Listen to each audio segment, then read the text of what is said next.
Vamos a orar.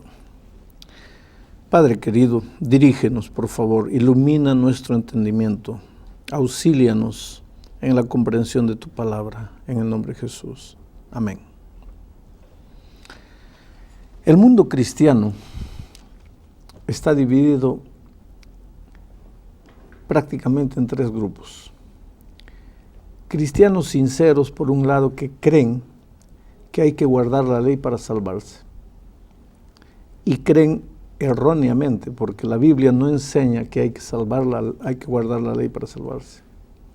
Un segundo grupo, cristianos que creen que solo la gracia salva y que por lo tanto ya no necesitamos guardar la ley de Dios.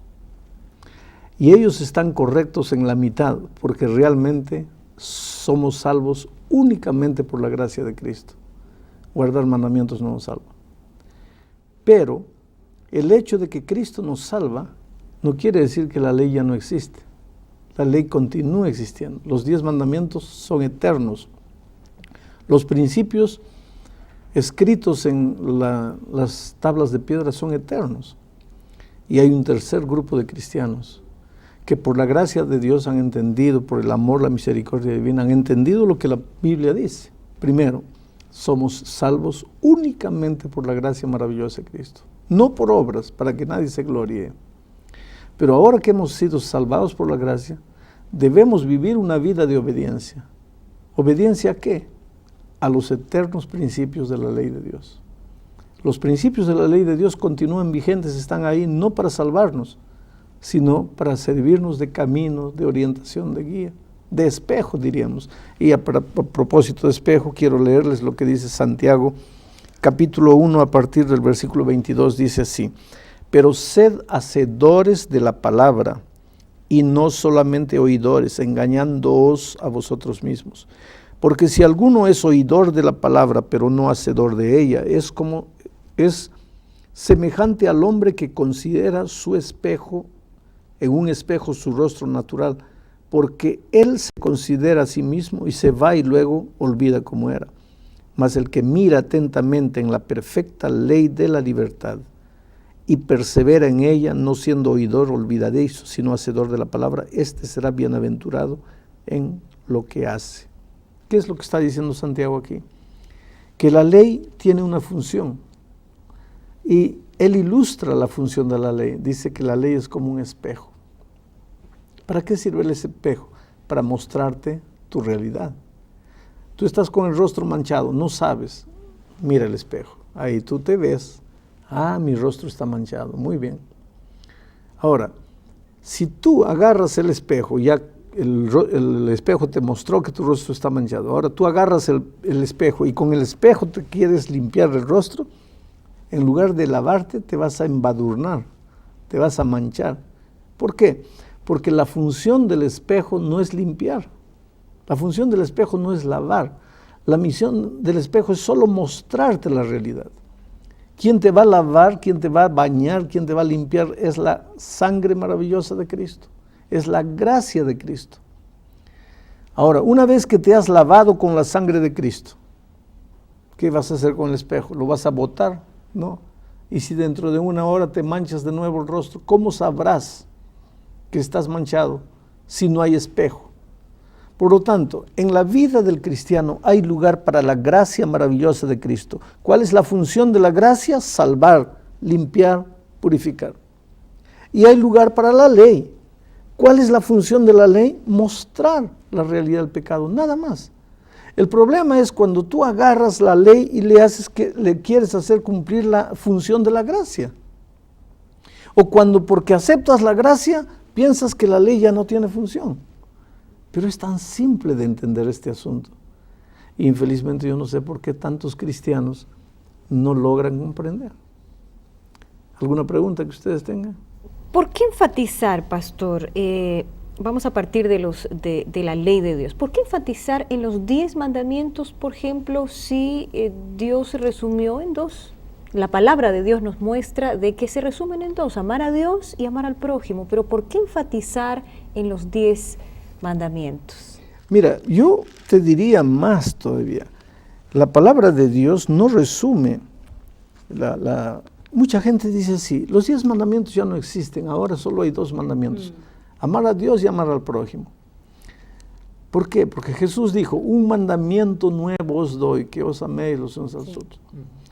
Pero sucede que esos 2 mandamientos nuevos, entre comillas, no son nuevos. Esos 2 mandamientos ya estaban en el Antiguo Testamento. Aquí en Deuteronomio, capítulo 6, versículo 5 dice, y amarás a Jehová tu Dios de todo tu corazón y de toda tu alma y con todas tus fuerzas. Amar a Dios, ahí está. Y en Levítico 19:18, mira lo que dice, 19:18, no te vengarás ni guardarás rencor a los hijos de tu pueblo, sino amarás a tu prójimo como a ti mismo. Ahora, ¿cómo es que Jesús dijo, un mandamiento nuevo os doy? Si esos 2 mandamientos ya estaban en el Antiguo Testamento. El asunto es el siguiente. Los 10 eternos principios de la ley de Dios, en realidad tú los puedes resumir a 2. Amor a Dios, amor al hombre. Y en realidad tú lo podrías resumir a 1. Amor a Dios. Porque si amas a Dios, vas a amar a tu prójimo. Si amas a Dios, no vas a adulterar, no vas a robar. Si amas a Dios, vas a guardar el sábado. Si amas a Dios, no vas a usar su nombre sin meditar. Si amas a Dios, en fin, vas a adorar solamente a Dios. El asunto es el siguiente. Mucha gente usa ese argumento porque no quiere obedecer. Simplemente porque no quiere obedecer y se olvidan lo que Jesús dijo. Si me amáis, guardad mis mandamientos. No guardéis mis mandamientos para salvaros, porque guardar mandamientos no salva. Yo te digo, si me amas, guarda mis mandamientos. Ahora, muchas personas consideran la ley una maldición. Y el propio apóstol Pablo, fíjese en el libro de Gálatas, ya lo tengo aquí, Gálatas capítulo 3, versículo 13, dice que Cristo nos redimió, o nos libertó, o nos rescató, estoy utilizando algunos sinónimos, de la maldición de la ley, hecho por nosotros maldición, porque está escrito, maldito todo el que es colgado en un madero. Cristo nos rescató de la maldición de la ley. Entonces la ley es una maldición, es un yugo, es un ayo. Cristo nos libró, Cristo nos redimió de la maldición de la ley. Claro, es justo, es correcto. Yo no sé por qué algunos no le encuentran luz a este versículo. Cristo nos libró de la maldición de la ley, pero vamos a entender qué es la maldición de la ley. La maldición de la ley es la multa de la ley, es el ticket de la ley, es el resultado de la condenación de la ley. Vamos a decir, estás yendo en una carretera que te permite andar a 60 kilómetros por hora, pero tú estás yendo a 120, te agarra la policía. Muy bien, ahora vas a recibir la maldición de la ley. ¿Qué es la multa? Una multa, un ticket. Ahí está la maldición de la ley. Solo que nosotros no estábamos yendo en una carretera, nosotros estábamos yendo en la vida y cometimos una infracción, la infracción llamada pecado. Y la multa por el pecado, dice, la paga del pecado es la muerte. La muerte es la maldición de la ley.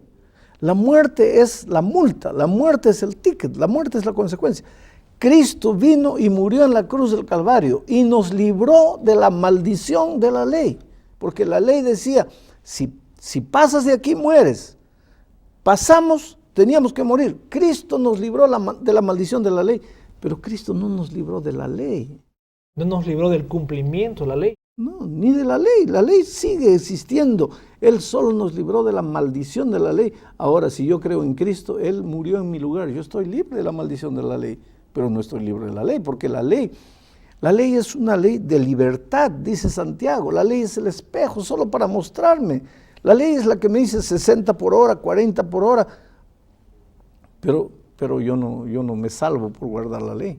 Yo me salvo únicamente porque Cristo me libró de la maldición de la ley. Ahora, pastor, estamos hablando específicamente de la ley moral. Yo tengo aquí otro texto en Romanos, capítulo 10, versículo 4, que dice textualmente, porque el fin de la ley es Cristo, para justicia a todo aquel que cree. Aquí no está hablando de ley ceremonial, que ya hablamos en un anterior programa, está hablando de ley moral, porque el fin de la ley es Cristo. Quiere decir que con Cristo ya acabó la ley. Acabó, porque el fin de la eso ley es lo que Cristo. dice aquí.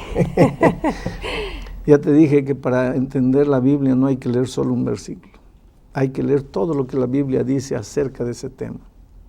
En primer lugar, cuando dice aquí, porque el fin de la ley es Cristo, en realidad, en el original, da a entender que el propósito de la ley es Cristo.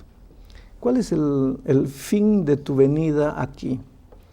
¿Cuál es el fin de esta luz? ¿Cuál es el objetivo? ¿Cuál es el propósito? ¿Cuál es el propósito de la ley? Llevarte a Cristo. El fin de la ley es Cristo. El propósito de la ley es llevarte a Cristo para justicia a todo aquel que cree. Ahora tú me vas a decir, o alguien puede decir, sí, pero usted está acomodando, ahora está entrando que en el original no dice fin de terminar, sino que fin de propósito. No. Entonces te voy a leer lo que dice Gálatas 3:24. Dice así, de manera que la ley ha sido nuestro ayo para llevarnos a Cristo a fin de que fuésemos justificados por la fe. La ley tiene una función, tiene un propósito, que es llevarnos a Cristo. Aquí está bien clarito. Explica lo que dice Romanos 10:4, porque el fin de la ley es Cristo, para justicia a todo aquel que cree. Y aquí dice, porque la ley ha sido un ayo para llevarnos a Cristo. Está claro, el fin de la ley es Cristo, el propósito de la ley es Cristo. Pero hay cristianos que no entienden esto y dicen, aquí dice que con Cristo acabó la ley. Espera, no está diciendo eso. Hay que entender. Vivimos en otros tiempos, en otras épocas diferentes a la época en que vivió Jesús y a la época que fue escrita la Biblia y los 10 mandamientos. Mi pregunta es la siguiente. ¿Dios no dio a la iglesia prerrogativas de cambiar la ley según las circunstancias, según el momento, el contexto en que estuviera viviendo? ¿Por qué guardar esa ley que ya fue dada hace muchísimos años y que es casi obsoleta? Bueno, en Mateo 5:17, Cristo dice, porque yo no he venido para abrogar la ley, he venido para cumplirla. No he venido para abrogarla. Abrogar es cancelar, anular, acabar. Él no vino para eso. Entonces, ¿por qué alguna iglesia se levanta por ahí y dice, pues la ley ahora ya no es así, va a ser así? Ese es asunto de esa iglesia. Pero acontece que en el libro de Daniel, en el capítulo 7, en el versículo 25, ya se hablaba de un poder religioso que se levantaría en el futuro. Ese poder religioso está simbolizado como el cuerno pequeño, aquí en el capítulo 7 de Daniel. Y mira, dice, y ese poder hablará palabras contra el Altísimo, contra Dios, y a los santos del Altísimo quebrantará, y pensará en cambiar los tiempos y la ley. Quiere decir, la Biblia ya anunciaba que en la historia se levantaría un movimiento religioso que se sentiría tan poderoso, que inclusive más poderoso que el propio Dios, de tal manera que se atrevería a cambiar los tiempos y la ley. Y ese poder existe. Pregúntate, ¿quién es que cambió la ley de Dios? Agarra la ley de Dios que está en Éxodo 20 y agarra el catecismo y lee cuál es la ley de Dios. Compara y pregunta ahí en el catecismo, ¿quién cambió? La Santa Madre Iglesia. Querido, ninguna Santa Madre Iglesia, por bien intencionada que sea, tiene autoridad de Cristo para cambiar lo que Dios dijo que es eterno. Lo que Dios dijo que es eterno y nadie puede cambiar. ¿Cuál es el papel, en este caso, pastor? ¿Cuál es el papel de la ley dentro del plan de salvación? Apenas el papel de espejo, mostrarte la realidad, mostrarte... ¿Por dónde estoy caminando? Si me salgo, exacto, si estoy en... Porque Romanos 7 dice eso. Mira, Pablo cuando escribe a los romanos, en el capítulo 7, dice claramente eso. Mira, capítulo 7, versículo 7, dice, ¿qué diremos pues? ¿La ley es pecado? En ninguna manera, pero yo no conocí el pecado sino por la ley, Porque tampoco conociera la codicia si la ley no dijera, no codiciarás. Quiere decir, Pablo dice, ¿cómo yo sabré que matar es pecado si la ley no dijese, no matarás? ¿Cómo yo sabré que guardar el domingo es desaprobado por Dios si la ley no dijese, acuérdate del sábado para santificarlo? ¿Cómo yo sabré que adulterar es malo si la ley no dijese, no adulterarás? Pero la ley solo me muestra el camino, solo me dice lo que está correcto, lo que no está correcto. Es nuestra brújula. Quiero volver un poquito a mi pregunta anterior, que no estoy muy satisfecho con la respuesta. En el sentido de que la ley, esta ley dada en la Biblia es antigua. Y las cosas en este mundo y las cosas en esta vida son cambiantes, son dinámicas. Esa ley no es obsoleta. Esa ley no debería estar adaptada a nuestro estilo de vida moderno, a nuestro pensamiento globalizado. Mira, hay mucha gente que quiere cambiar y dice, no, más Jesús cambió. Sí, yo creo que Jesús no cambió, yo creo que Jesús amplió la ley. Aquí en el capítulo 7, Mateo, está el sermón de la montaña.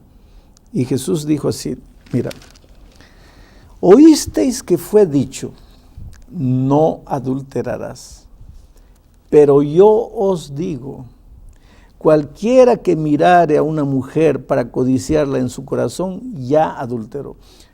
¿Jesús cambió la ley? No, la amplió.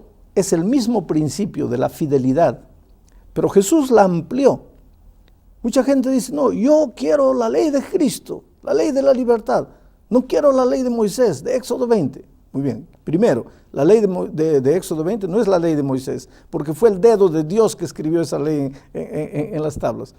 ¿Quieres librarte de eso? Muy bien, líbrate. Entonces caes en la ley de Cristo. Porque aquí dice, no adulterarás, pero aquí dice, ni siquiera mires a una mujer para codiciarla porque ya adulteraste. Aquí Jesús dijo, oíste que fue dicho, no matarás. Pero yo os digo, cualquiera que se airare locamente contra su hermano ya mata. Entonces mejor quédate con la ley de Éxodo 20, porque te vas a meter en problemas. Es más fácil. Quiere decir, estoy bromeando, pero todo es la misma cosa. La ley es eterna. Matar era pecado antes del Sinaí, después del Sinaí. Cristo dijo que no solo matar, sino airarse locamente.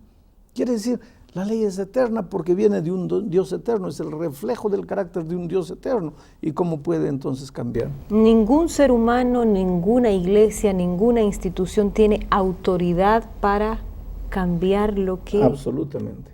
Y yo creo que el grande problema es en entender, y quiero enfatizar esto porque estamos casi aproximándonos del fin, el grande problema es que la gente no entiende la función de ambas cosas.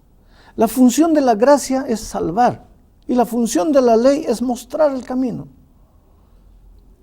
¿Por qué tenemos que anular o la gracia o anular la ley? Porque hay cristianos, no, hay que guardar la ley para salvarse. Mentira, la gracia de Cristo te salva. Y hay otros, no, la gracia de Cristo salva, la ley no vale. Mentira. La ley, la gracia vale, tiene su lugar, te salva, pero la ley también tiene su lugar. Armonizar esto parece tan difícil para muchos cristianos. Querido, te digo una cosa, mira, yo sé que tú eres una persona sincera, pero sinceridad termina cuando tú te confrontas con la palabra de Dios.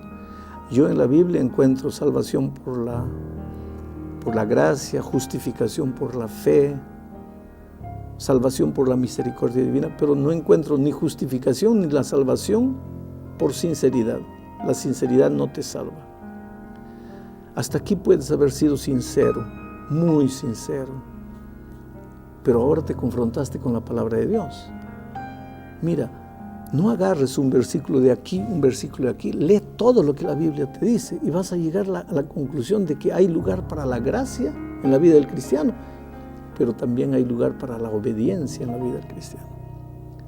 Y yo sé que en este momento, más que conceptos intelectuales en tu cabeza, el Espíritu de Dios está hablando con su voz a tu corazón.